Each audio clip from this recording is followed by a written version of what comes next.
One of the more popular remote podcast recording options for podcasters is Zoom. And with 2020 being the year that it's been, chances are you and every person that you know has either downloaded or used Zoom sometime in the last 6 months. So in this video, Albin and I are going to walk through the pros and cons of using Zoom to record your long-distance podcast recordings so you can decide if it's the best option for you.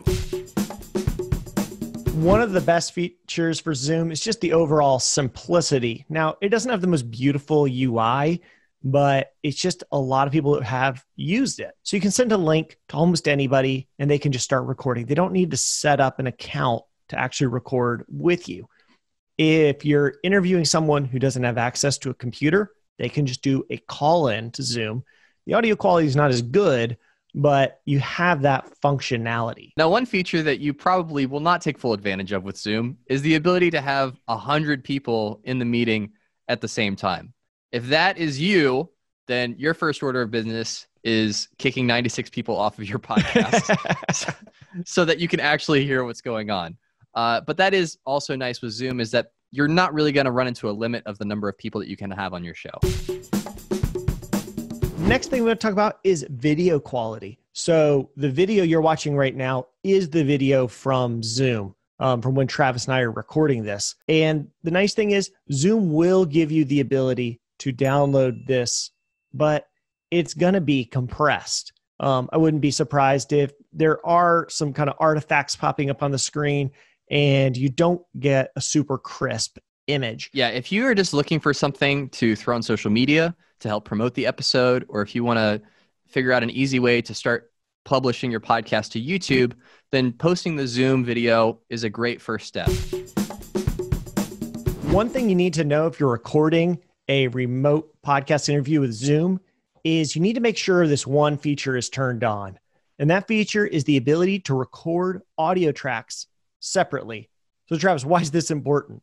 It's important because if you're recording your audio track and then for some reason someone busts through the door and your guest and they start talking over you and you can't hear what you're saying and they start clapping for no reason at all, you can actually delete that. So if you're watching this video in real time, it sounds like Albin disappeared and then he came back when he stopped being obnoxious. You can do that if you're recording each person separately. So the way to do this is first we have to do something on the account level. Log into Zoom on the web and go to Settings, Recording, and click this box that says Hosts can give participants the permission to record locally. The next thing you need to do is actually inside the app. So before you start the meeting, click the gear icon up here, then Recording, and then turn on this option, Record a separate audio file for each participant. So what is this going to give us, Travis? So this is going to allow you to have each person's audio recorded separately. So when you go to edit it in your audio editing software, you can put each person on their own track and mix and master their audio individually. All right, so let's talk about a few of the cons with Zoom. One con is we're not even able to tell you exactly which plan you need to sign up for now. At one point, all of this stuff was free. And then for a while, some of these important features were only available on the $15 plan. So it's quite possible when you're watching this, you need to pay $15 a month to get all of this functionality. If you want to record more than 2 people, so if you have 2 co-hosts, then you're going to need to definitely be on that $15 plan so that there aren't time limits on your episodes. Second is you're not ever going to get lossless audio. You're going to get something called lossy, which means you lose some of the sound quality. And it's just not going to be as good a quality as you'd get with something like Squadcast or Riverside.fm. It's not bad, and you can hear for yourself what that sounds like right now, but it's just not as high quality as is possible. Yeah, some of the other software options that we recommend, they do support that HD audio quality where they're not compromising your audio in any way. Whatever your microphone is picking up, that's what they're recording. The reason that Zoom compresses your audio is to streamline the meeting experience so that there's no lag, there's no delay, and that each of us can clearly understand the other person. But when you shift that to a podcast setting, it's going to be less than stellar.